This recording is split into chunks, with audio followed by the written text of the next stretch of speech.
He moved across humble stages in 1965, through smoky bars and onto the ballrooms, gripping the mic in his small fist, daring the world. Springing into the air when the band hit the first chord of I've Got Mine, a flip of dark hair and the heel of a Chelsea boot kicking off the verse. He growled out the broken words of a louder sperm in the voice decades older than he was, landing in a splash of exhilaration, sweat shining down his clenched temples. He'd soak up the crowd, yelling his name.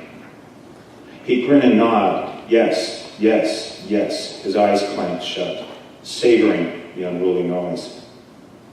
Mod boys and girls in their best gear, their own voices lifting him back into the air, where he'd float on top of them for a while, guitars ringing, drums pounding underneath, that thick cloud. Then he'd come back down and respond in the voice he'd been given. Reverberating through his body, it came out like gunfire, or a soft plea, or whatever he wanted. He kept the band honest, chopping out American R&B with rough English hands, post-war chords fashioned by meat rationing and bread factories, drums fueled by pints of bitter, banging skins for all they were worth, making up for anything that might lack technically with simple fury.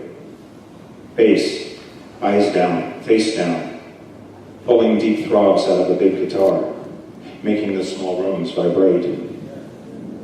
The London ballrooms erupted when the band finally arrived, thousands in from as far as Scotland, on Vespas, the train, anything that moved, hitchhiking if they were skint, all for 3 chords and the roar of the Vox amps.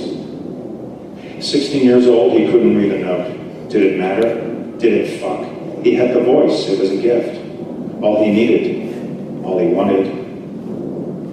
And before the agents and the managers and the record company and the money, the brief money, when there were just the 4 of them huddled in the Bedford van, heading up the M1 where they tear up the tiny rooms at night, he was the sanest he'd ever been. The noise and mayhem deep in his skin, hair, his lungs.